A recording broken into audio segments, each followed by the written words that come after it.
start with two stories which illustrate a particular theme, and then we'll work on the theme. This story I heard for the first time last night. Rabbi of Jikov, one of the early Chassidic rabbis, and he had a follower, a Chassid, who was financially comfortable. He wasn't wealthy, but he was comfortable. And he ran an open home. Anybody who was in need could come in, and he would feed him in style, and he would give him lodging for as long as he needed. He was known to have a spectacularly open, charitable home. After some period of time, his financial resources started to go down to the point where he had to borrow just to keep things going. Finally, he had an opportunity for a business venture, which he thought would put him back on his feet. He invested in a forest, which has produced lumber. Forest bordered on a river, which connected important cities. And he undertook a contract to supply a city downriver with lumber. This was a standard procedure in those days. You cut down the trees, trimmed them, and then you made a raft out of the logs and floated the raft downriver to the point of receipt. And he cut down that part of the forest, and he made the rafts, and he put them in the river. Shortly thereafter, there started a torrential downpour of rain. Usually, a rain-fed river, when there's a tremendous downpour of rain, creates a very dangerous overflow in the river, rough waters and a crest, and under normal circumstances, rafts of logs tied together, such a situation would simply go to destruction. You know what to do. So he went to his Rabbi, to the Jacob Rabbi, for Shabbos. And Friday he told him about his dilemma, his danger, and the Rabbi didn't answer, didn't say anything. During Shabbos, the Rabbi himself told the story. The Maharam of Rutenberg, one of the middle Rishonim, maybe 600 years ago, was a famous authority, and as was common in those times, the non-Jewish authorities kidnapped him and held him for ransom for the Jewish community. And the Maharam of Rutenberg sent out a letter informing all the Jewish communities not to ransom him, which follows a certain Talmudic precedent, because if they will raise a gigantic sum of money to ransom him, that's just encouragement that the non-Jewish authorities will kidnap another famous Jew and do it again. So it's encouraging them in their crime. Nothing succeeds like success. We can testify to that in this part of the country this time. So he made a rule that no one should ransom, and indeed no one did ransom him, and he died in captivity. Not only did the authorities keep him in life, but they kept his body also, still hoping that at least the Jews would ransom his body in order to be able to bury him. And according to this story, 12 years went by where he was not ransomed and not buried. Finally, a certain Jew decided that this had gone on long enough, and this couldn't be, it was not acceptable, and he made a collection, got a large sum of money, and paid the non-Jews to release what was left of the body, and he received it and he buried it. 2 days later, that Jew who engineered to bury the remains of the Maharam of Rutenberg died. 2 days later. The people were in shock. Here's someone who rectified a terrible situation, who went to personal trouble and effort to bring a great person to burial. 2 days later, he should die. Some short time thereafter, this fellow who had raised the money and who had died appeared in a dream to a friend of his. He said, I want you to know what happened. I made that effort to bury Maran Rutenberg's body. He came to me and he said, you have done a great mitzvah. We'll have to explain afterwards why it's a great mitzvah. You've done a great mitzvah, and in heaven they are offering you two choices. One choice is long life, health, wealth, for you, your children, your grandchildren. And the other is you could sit next to me in the Garden of Eden now. So the fellow didn't think twice. He said, I want to sit next to you. That's why he died. Because those were his two choices. Now, the Tzaddik told this story about Maharam Rutenberg 400 years before him to his chassid who was now facing the problem with the forest and the logs and the rain and the river.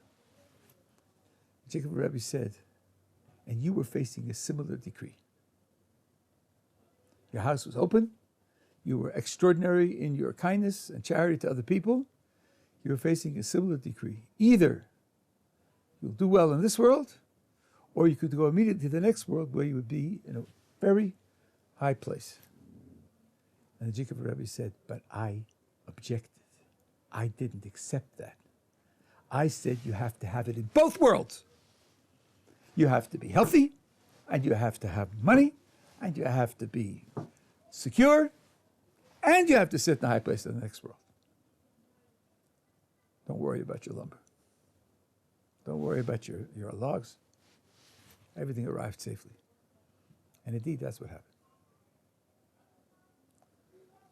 A very interesting story with a surprise ending. When the person who told it to me, I wasn't expecting that ending. Now, I want to couple that with another story, which gives another perspective on the subject of prayer and praying for others. A couple didn't have a child for many years, so they came to the Rabbi to ask him to pray for them. They put their lives before the Rebbe, explained who they are, where they come from, what they do, and what their priorities are, and how many years it's been, and what medical procedures they used, and nothing was successful, and they asked him to pray for them. So he considered the situation, and then he said to them, okay, I'm prepared to pay for you. The price is 400 rubles. Fortune in those days. So they said, Rebbe, 400 rubles? It'll take us 10 years to earn that kind of money. We don't have that kind of money. We can't possibly pay that kind of money. So he said, look, you want a child. That's the price. You pay me the 400 rubles or forget it. They were utterly mystified. They couldn't understand that kind of response. Finally, they turned around. They couldn't say yes because they didn't have the money. They couldn't get the money. On the way out the door, the wife said to the husband, okay, I don't know why, but he's not prepared to pray for us. We'll just have to pray for ourselves. When the Rebbe heard her say that, he called them back and he said, that's what I wanted to hear. You came here thinking that I'm a magic man, that I can dispense divine favors. If you ask me to help you, it'll happen. If not, it won't happen. That's not how it works. You have to pray for yourselves. You have to know that God wants your prayers. He wants to hear from you. I'll add my prayers to yours. That I will do. And maybe that will help. But you can't look at me as a substitute for your own efforts. I don't know the end of that story. I don't know whether they had a child, how fast they had a child. The story has its own moral, even up to there. Now, this raises a couple of questions. First of all, what does it mean that one person prays for another person? What does that mean? How does it work? What kind of leverage is that supposed to give to getting the desired result? Who invented it? Who invented this idea? Is this an invention of the Chassidic movement in its belief in its mystery people and its magic people, that they credit them with supernatural powers and so forth and so on? Is that where it came, or does it have some greater antiquities that go back in Jewish tradition? Furthermore, it raises the question of different types of prayer, different qualities of prayer. Normally, you think of a prayer as asking God for help. In the case of the Tzaddik Rebbe, it didn't sound like that. It sounded much more extreme. He said, I saw the decree in heaven, and you had a choice between being given an exalted position now or having health and wealth and security for a long lifetime? And I said, no. I said, I don't agree to that. I want him to have both. So this raises the question of something more than a prayer, but as if, so to speak, the tsaddik, the great righteous person, is dictating to God what the outcome should be. That also has to be explained.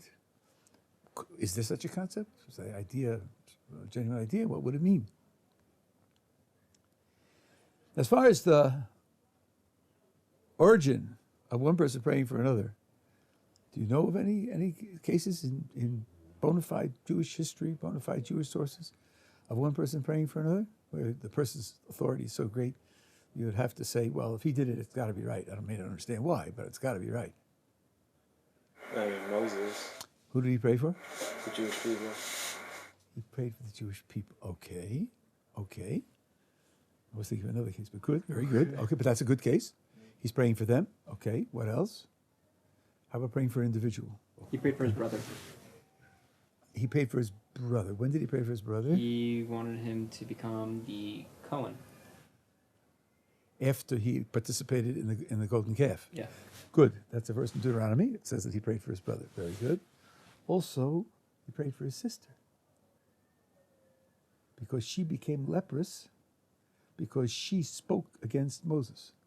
She spoke to Aaron against Moses when Moses separated from his wife. And it says became leprous. And Aaron said to Moses, she shouldn't be like a dead person.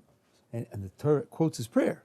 Kale, no, fa, no, Allah. Please, God, heal her. So here you have Moses praying for his brother and praying for his sister as individuals.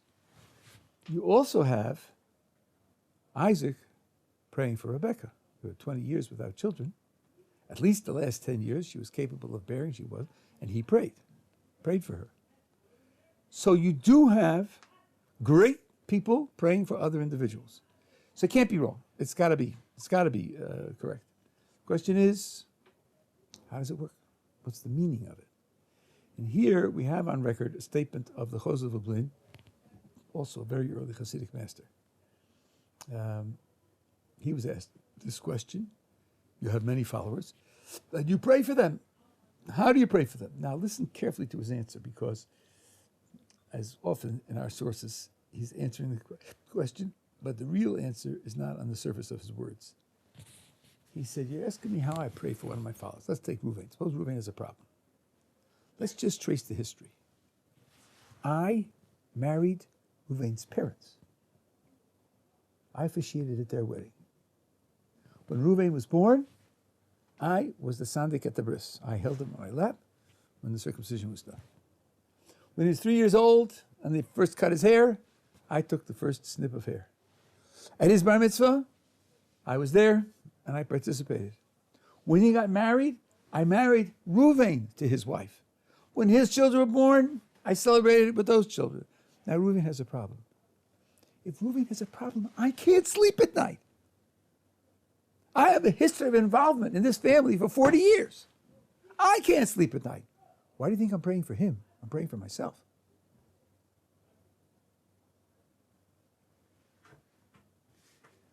The first push of this story is maybe the division between one person and another person isn't as absolute a division as we think.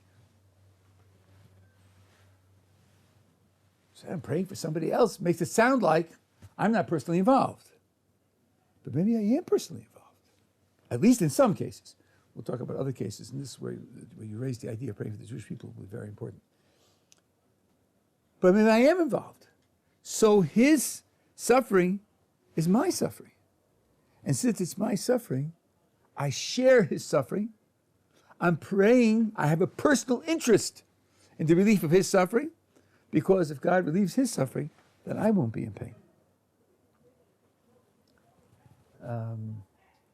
By the way, this same idea enters into the debate about suicide, which now has become relevant in euthanasia. There are many political entities that outlaw suicide. And the standard question is, how can you outlaw suicide? The guy pulls the trigger. Okay, you can do it this way. If he tries to commit suicide and fails, which is very often the case, then you can put restraints on him to stop him from committing suicide, if there's a law against it. But how can anybody tell somebody he shouldn't die? Isn't that up to the individual himself? How can anybody tell me that I owe my life, that I'm not allowed to take my own life? Surely in the last analysis, that's a question for me alone. I don't think that's right. I don't think that's right in terms of state of morality. Leave aside now the point of view of having a soul, and it's God's soul, and so on and so on. Just imagine someone borrowed $10,000 from you, and it's due in 2016. Comes to you and he says, I'm really having a rough time. I don't think life is worth living. I don't see any point to it. I don't see any future to it. So I'm going to commit suicide. I just can't, Might you not say to him, listen, I empathize. Well, I sympathize. I sympathize, and I understand that it's possible to give up hope and so on and so on. And if you want to commit suicide, it's okay with me after you pay me my $10,000. What do you mean? You're just going to commit suicide? You owe me $10,000. What about that? How can you ignore the fact that you owe me money? It isn't just up to you to commit suicide. If you commit suicide, you're welching on the loan that I gave you. Okay, you'll tell me that's a rare case. But what about parents who invested love and care and caring? What about other people who are emotionally involved? Is suicide really an individual decision? It might be. According to this argument, you might find someone whom nobody knows. I just saw an article in the New York Times about how many homeless, unknown, anonymous people die in New York City every year, but absolutely nobody knows that they died. Okay, it could be. But suicide isn't by definition an individual decision that's up to the person himself without any concern of other people. No, other people may very well be involved. I think that's the first level. That's the first level of understanding what the Gottlieb said, that when you talk about praying for somebody else, if you're involved with that person, you understand prayer for yourself, then it becomes prayer for yourself. Now, this has to be pushed. What about praying for somebody that you don't know? You read about somebody in danger, and you pray for that person. What about that? About 8 years ago, there was a school trip, a girls' school in Brooklyn, took a trip to southern Massachusetts for a hike in a forest, and somehow one of the girls got lost. Well, this was all over the Jewish network, and busloads of people went up from New York to that forest to tramp the forest and try to find her, and people were praying for her all over. There's a woman in Los Angeles, teacher in a school. When they found her like 72 hours later, and she was okay. When they found her, the word reached that teacher. The teacher was in her class, and she burst out in tears. So the children asked her, what's wrong? What happened? She said this girl was lost, and they were searching for her, and they found her. So the children in the class said to her, well, how do you know her? Was she a cousin? Or was she a neighbor of yours when you were in Borough Park? She said, no. She's not a relative. I don't know her personally. She's a Jew. A Jew was lost. A Jewish girl was in danger. So I was praying for her, and now she's found. I'm overjoyed.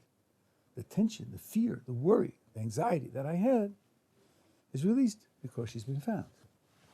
It is possible to identify with people whom you don't know. It's possible to feel some element of their pain and to worry about people whom you don't know.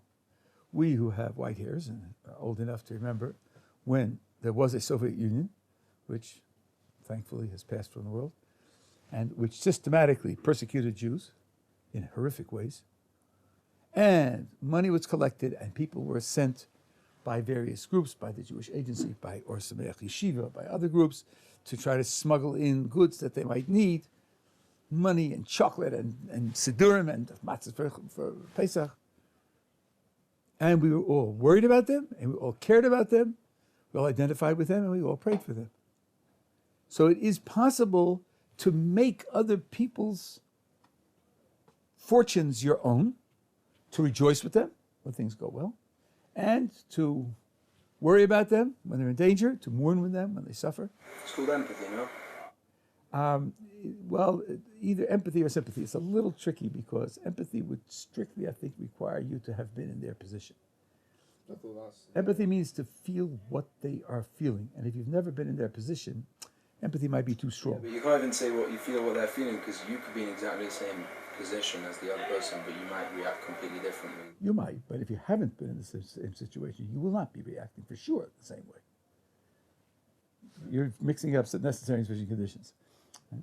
Mixing up what? You're mixing up necessary and sufficient conditions. Sometimes, even if you've been in the same situation, you won't feel the same way.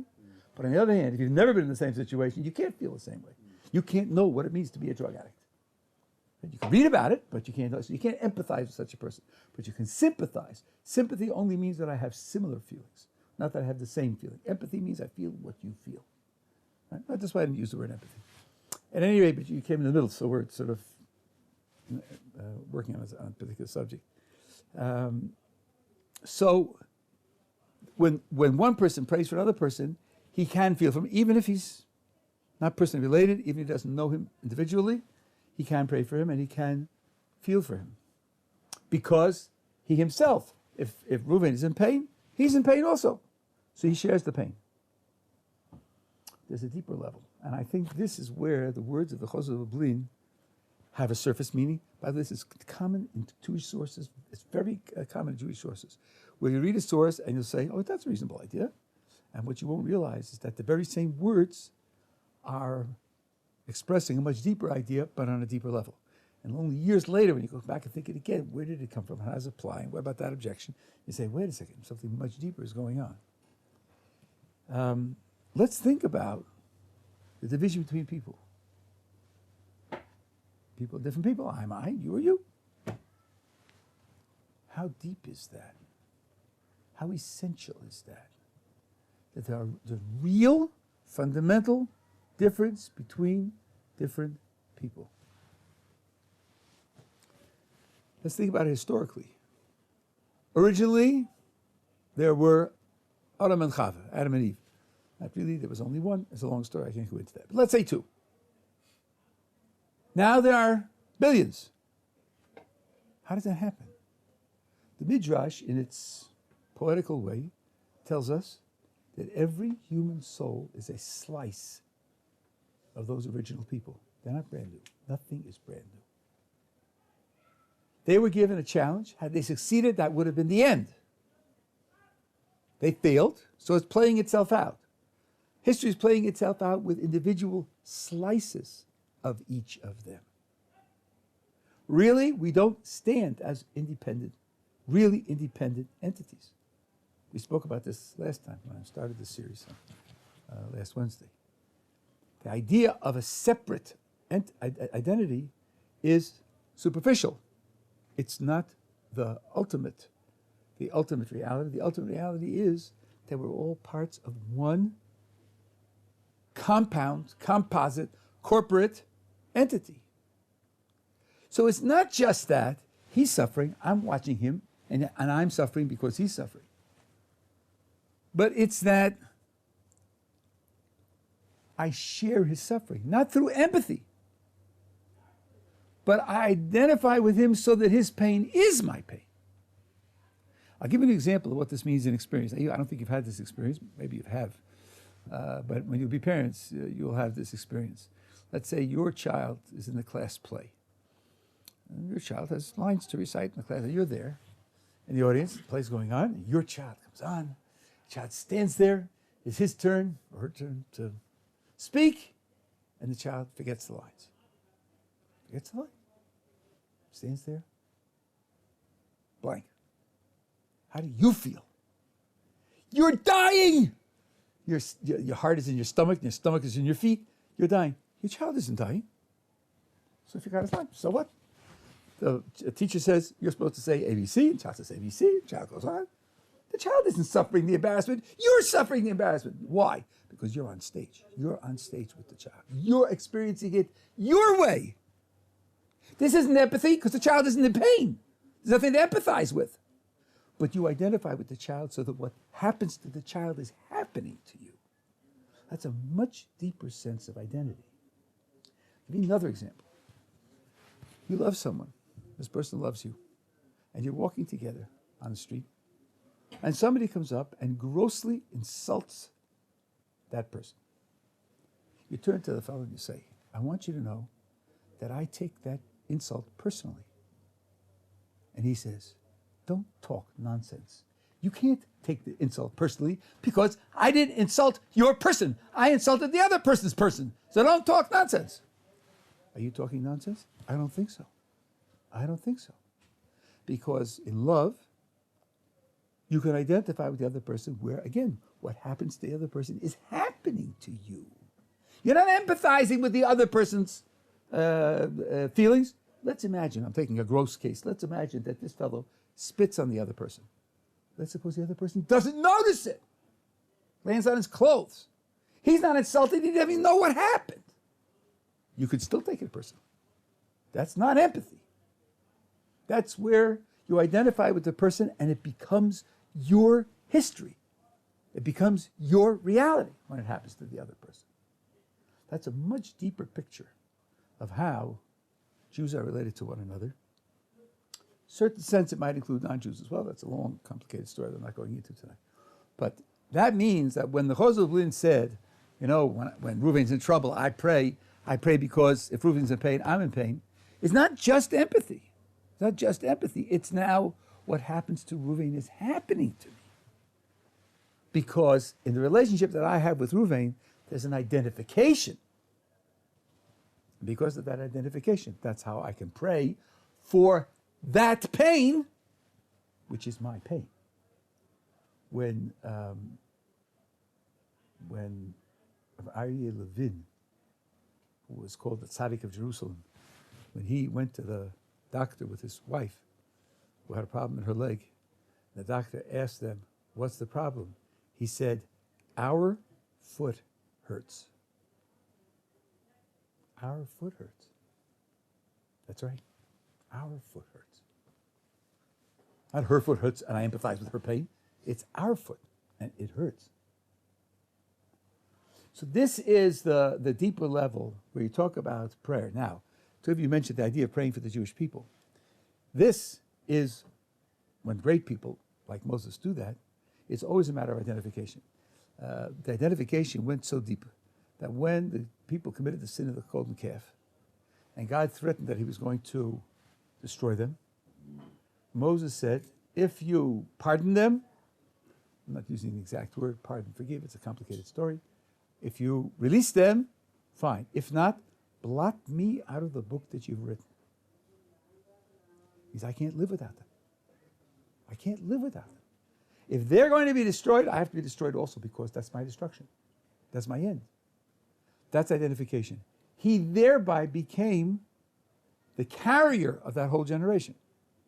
He earned the merit of that whole generation because they stayed alive because of him.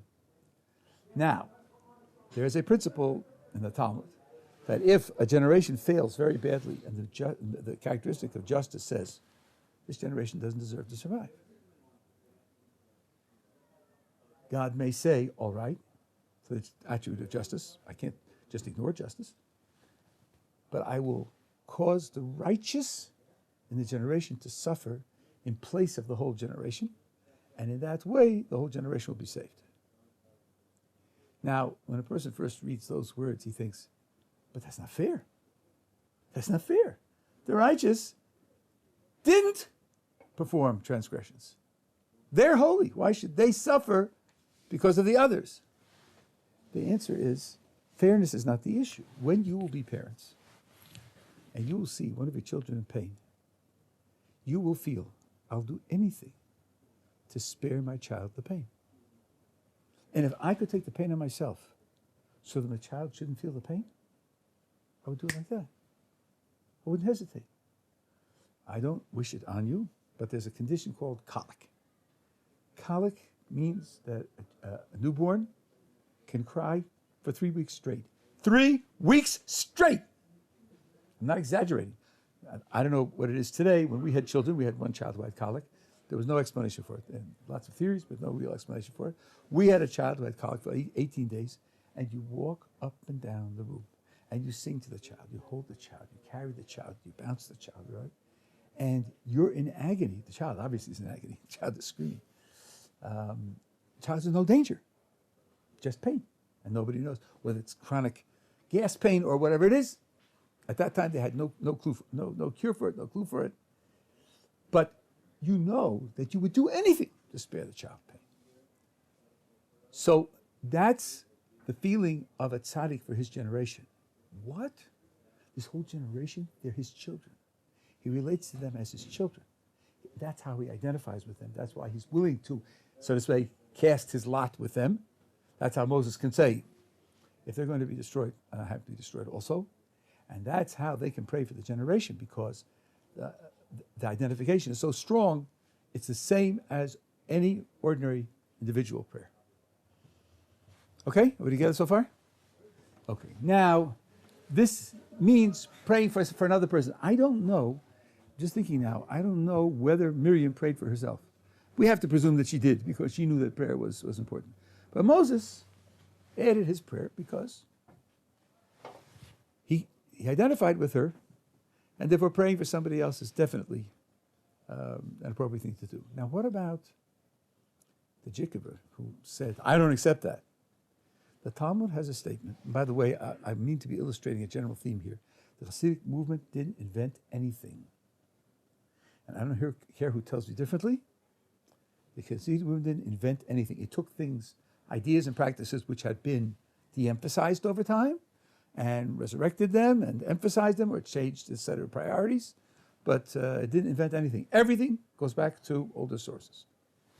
And the Gemara's rule is tsaddik gozer, HaKadosh Baruch Hu mekayim.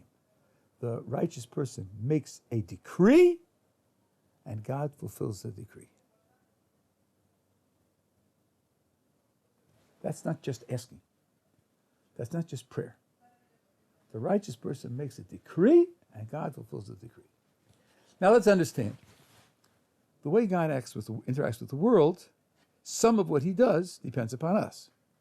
That's not news. That's ABC. We have a principle of reward and punishment. Reward and punishment means if I act this in this way, he's going to respond one way. If I act a different way, he's going to respond a different way. That's not news. That's unavoidable. The Jewish picture of the world, that God reacts according to what we do, at least some of the time, is ABC. So that's not a category we have to worry about. But what about the idea that the tzaddik could make a decree and God would fulfill it because the tzaddik made a decree? What this means is that God has a stake in the tzaddikim.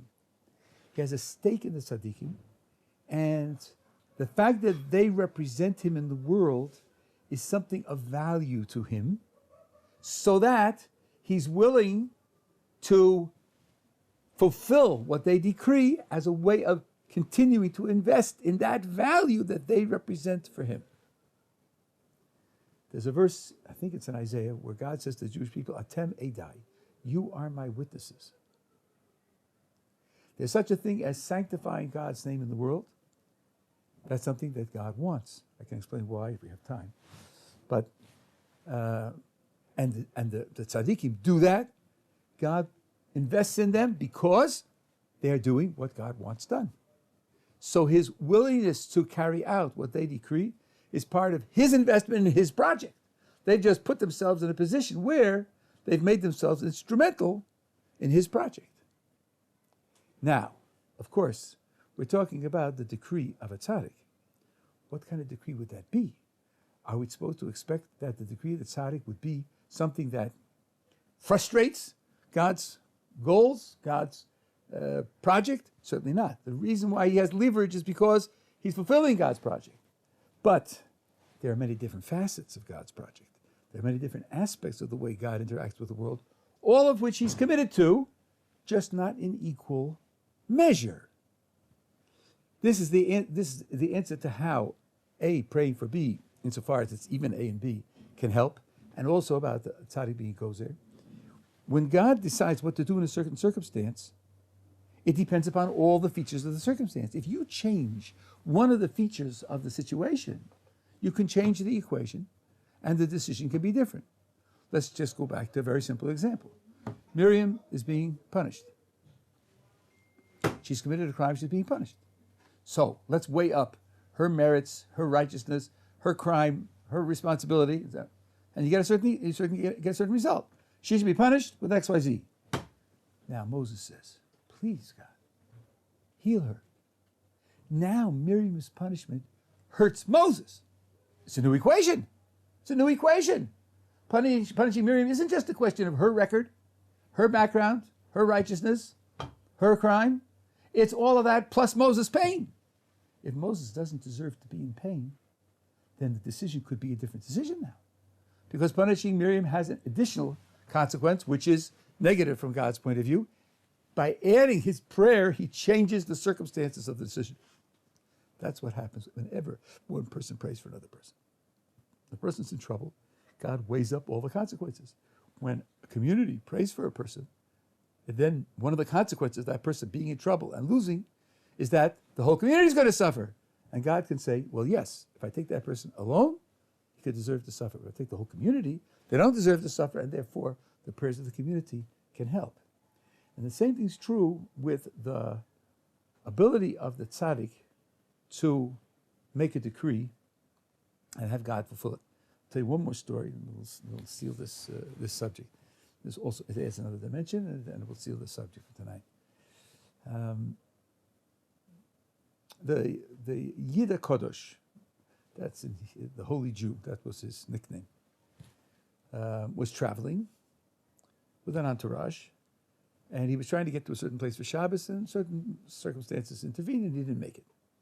And instead, he stayed in an inn. In those days, inns were very often run by from Jews, because Jews were travelers, and they provided kosher food and a minyan, and it was a place where from Jews were able to stay. And he stayed there for Shabbos. Saturday night, when Shabbos was over, they ordered the wagon to be ready. They wanted to travel even at night, because he was in a hurry to get to where he was going. He called the innkeeper out to the wagon and said, tell me how much I owe you for staying with you for Shabbos. The innkeeper said, the privilege of having you stay with me was so great, I can't take any money from you. So the Chozeh of Lublin said to him, well, at the very least, I'll give your family a blessing. Call your family out, and I'll give them a blessing. So he yells into his wife, get the children out. And they come out of the house, it's at night.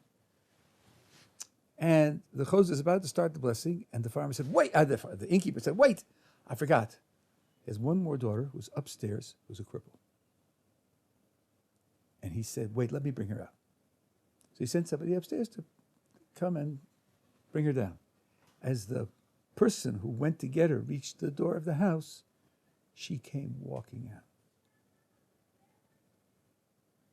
She came walking out. It was an open miracle. Then he came to the wagon, and the Chozeh gave them a blessing, and he left. That's the story.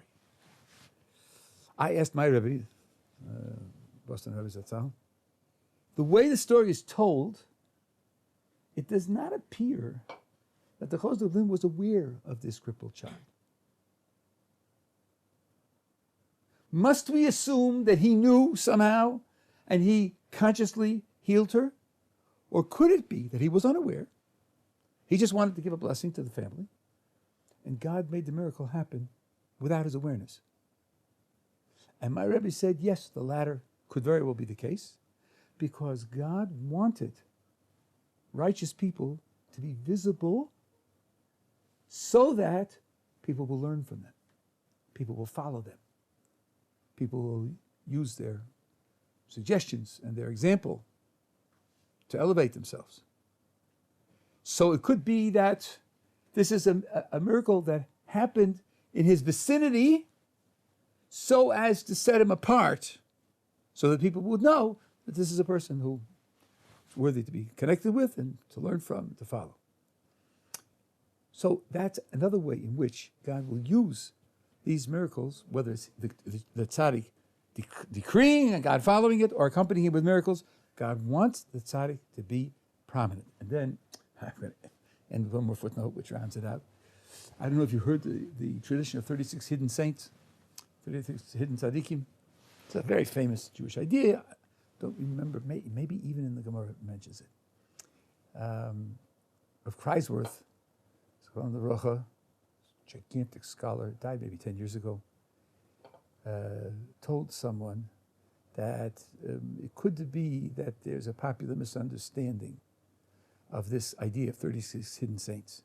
The picture that comes to mind when you hear those words is maybe the tailor down the street who looks like an ordinary person is one of these hidden saints. Who knows? They're hidden. He said, no. Could be that Rabbi Steinman, who's world famous, is one of the 36 hidden saints. Or the Belzer Rabbi is one of the 36 hidden saints. You know why? Because we have no clue what their real saintliness is. They have worldwide reputations on the basis of a certain superficial acquaintance with what they do. But their inner reality is much richer than that, much deeper than that. And their real saintliness is also hidden. So it doesn't have to be that they're unknown people or people who appear just to be simple. Could be that also. I'm not denying that. But it could be that they're famous people, but the level of their saintliness is beyond what anybody can appreciate. And this is what God wants to invest in, that people like that should be able to be known, at least on the superficial level. That's why I said this. You know, what you see is they were able to do this with a prayer, or God performed a miracle in their vicinity. Don't think that exhausts the reality of their saintliness. Their saintliness goes far beyond that. But God makes this happen in order that they should attract attention so that people would know that these are people worthy of leadership and trust.